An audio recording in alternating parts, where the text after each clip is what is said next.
Good morning, everyone. We'll call this meeting of the Rules Committee to order for Thursday, May 4th, and I'll note for the record that we do have a quorum present. First order of business is approval of the minutes for Friday, April 28th. Vice Chair Hollins, would you care to move the minutes? Your microphone? I think we're live. I can get closer. Vice Chair Hollins, would you care to move the minutes? Chair Long, I have reviewed the minutes, and I move their adoption.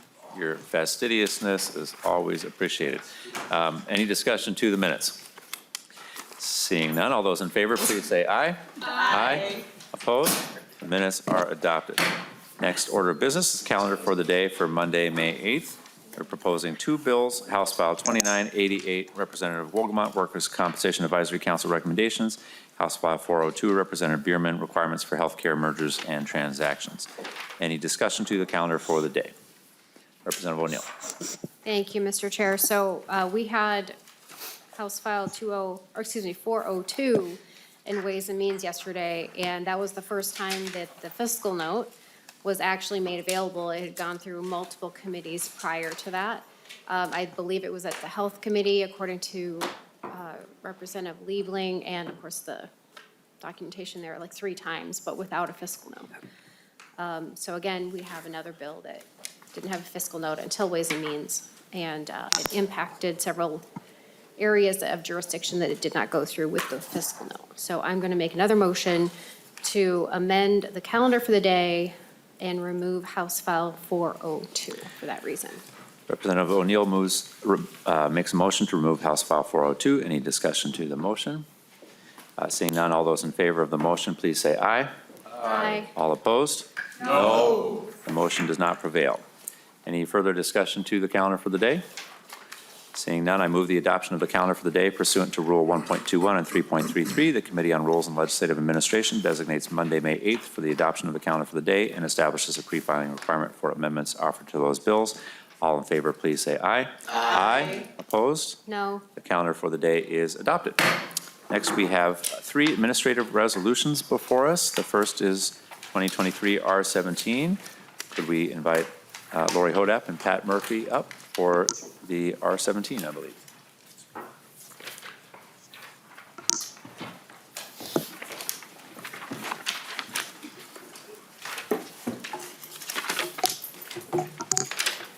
Chair Long and members of the Rules Committee, my name is Pat Murphy. I'm Chief Clerk of the House.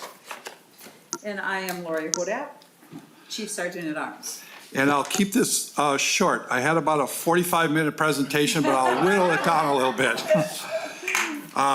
The resolution on facilities is something that the Chief Clerk and the Chief Sergeant at Arms do together, maintaining facilities in the Capitol complex, particularly during the interim. In partnerships with the Speaker's office, we work to schedule groups, and we have an electronic calendar so people know when groups are coming. And our office and the Sergeant's office, we facilitate that. Many of you bring groups in, students, and we run mock sessions and let students use the voting system, et cetera. But that's about it. And then, of course, the Chief Sergeant at Arms, we maintain committee rooms in all spaces, offices, hallways, the state office building, and any rooms here, and make them ready for use when you have need for them. Questions for our presenters? Representative Robbins. Thank you, Mr. Chair, and thank you to both of you for all you do for us. I would just submit, Mr. Chief Clerk, that we have held you here so long, so many nights, that you should have taken the liberty to keep us here a little longer. Fair enough. Any further discussion to the R17? Seeing none, I move that 2023 R17 resolution on facilities be recommended to the House of Representatives for adoption. All in favor, please say aye. Aye. Opposed? Resolution is adopted. Mr. Murphy, if you could stay where you are, we have the R18 journal resolution. Okay, the journal resolution gives me the authority as the Chief Clerk of the House to approve and correct the journal for the last day and include any subsequent proceedings. What that generally means is when the governor signs a bill, we put that in there as part of the constitutionally required record, and when they're filed with the Secretary of State, and any veto messages or anything like that. You may wonder why this resolution is here. The history is every day you sit through the fact that I read the journal from the preceding day. That is pursuant to Minnesota law, which states briefly, a journal of the daily proceedings in each house shall be printed and laid before each member at the beginning of the next day's session, after it has been publicly read and corrected, which is that motion that you all approve, and that gives me authority to approve and correct and publish the legal record to journal. This just suffices because we're not in session when we've adjourned and for the subsequent day. That's probably more than you needed, but.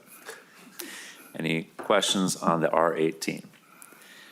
Seeing none, I move that 2023 R18, resolution on the Journal of the House, be recommended to the House of Representatives for adoption. All in favor, please say aye. Aye. Opposed? The resolution is adopted. And next, 2023 R19, if we could invite Ms. Hodat back up.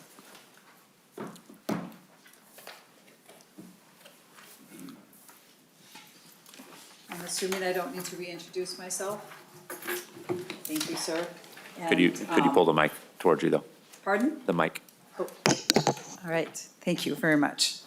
The parking resolution has been slightly changed since last year, or the last time that we were up here presenting. We have not had a Lot C parking space since 2018. So we removed Lot C from the language just to clean it up and make sure that it accurately presented the various positions and parking spots that we have.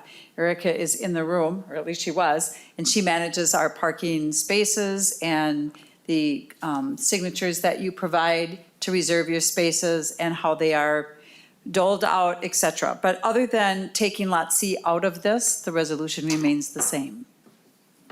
Any It questions allows on us that? to deduct during the interim for you to retain your parking spaces. So deductions still continue to come out of your paychecks if you should choose to do that.